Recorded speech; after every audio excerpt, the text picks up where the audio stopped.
Hello, howdy, and welcome to another episode of the development blog series for Wild West Dynasty.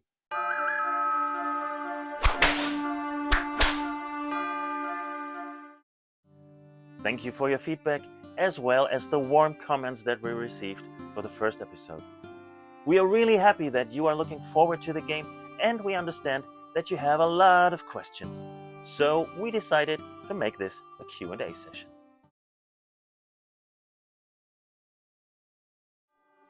Let's not jump the gun here. First, we want to get a decent early access start done on February 16, 2023, with plenty of content to keep you engaged for dozens of hours, depending on your playstyle. And we have already a lot of additional content and features planned, so the roadmap is filled to the brim already. There will be regular updates, plus necessary bug fixing and optimization.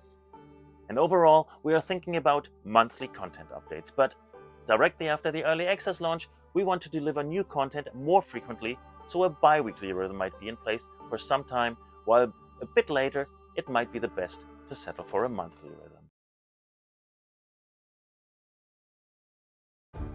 You can have as much or as little violence as you want. Of course, the Wild West wasn't called exactly that because it was so peaceful. You will meet gunslingers, bandits, and other groups that tend to use violence to get what they want. But how you react to them is up to you. And with our reputation system that not only shows itself in an overall reputation, but a personal and changeable connection to every NPC you meet, you might want to think about how you approach situations and if you really should draw that weapon. Will you be able to eradicate whole settlements? Doubtful, for various reasons. One of them, that the people living there might take you out themselves in numbers. We are currently thinking about various models of how to deal with the violence, but of course, you can't have a game in a Western setting, and whenever there is conflict, the debate club is called to discuss and find a solution. Plus, you will be able to work as a bounty hunter, and that will not work by talking your opponent into submission. Nonetheless, action is just a minor puzzle piece of everything that Wild West Dynasty has to offer, and is definitely not the main focus.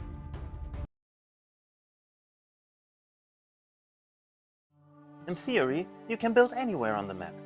But of course, there are natural obstructions that will keep you from building, like steep terrain, rock formations, etc.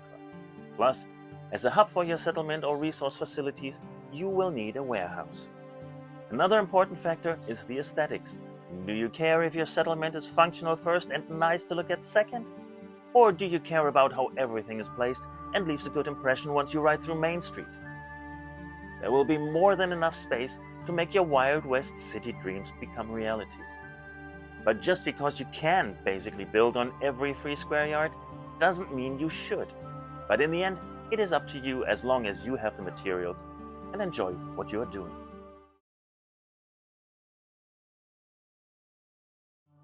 We encourage you to build multiple settlements to get the most out of the game and the deep economic system that lies underneath. It certainly is possible, but more difficult to get by with only one settlement, especially if room to grow is limited, for example, in mountain regions. It might be better to have a few settlements, probably with different sizes and different focus points like resource gathering, production, or living quarters, and then connect them to form resource streams or production lines, for example, because the high-level blacksmith is in one settlement and the shop that needs the produced items is in another. In the end, the choice is yours.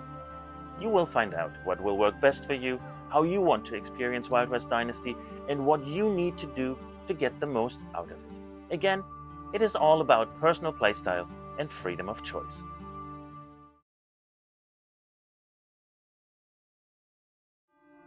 Like previously released as well as upcoming titles from our Dynasty franchise, Wild West Dynasty is a blend of various genres.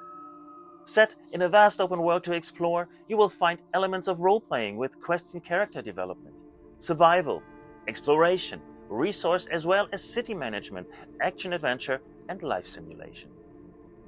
As the lone survivor of an attack, the game starts with you, the hero, having to survive in a harsh environment. But soon, all the other elements are added and will move into focus at different times and stages in the game, also depending on your playstyle. You can focus on the story, you can concentrate on city building, Or maybe you want to spend most of the time grinding resources or explore every nook and cranny.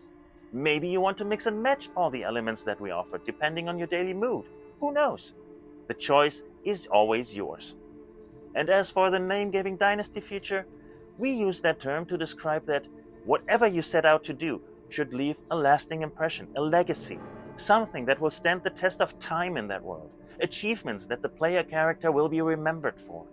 And of course, family, or continuation of the bloodline, meaning that you should find a partner, raise a family, and eventually hand over all the responsibility to an heir in order to continue the success. And of course, with Wild West Dynasty, you will be able to play that heir and continue what the original hero started. And that's all we have time for in this episode of the development blog series for Wild West Dynasty. Please don't worry if your question wasn't picked or answered. We have a lot more Q&A videos in store for you during the course of the series. So keep the questions coming, either here in the comments or in the Wild West Dynasty community section on Steam. Thank you very much for tuning in.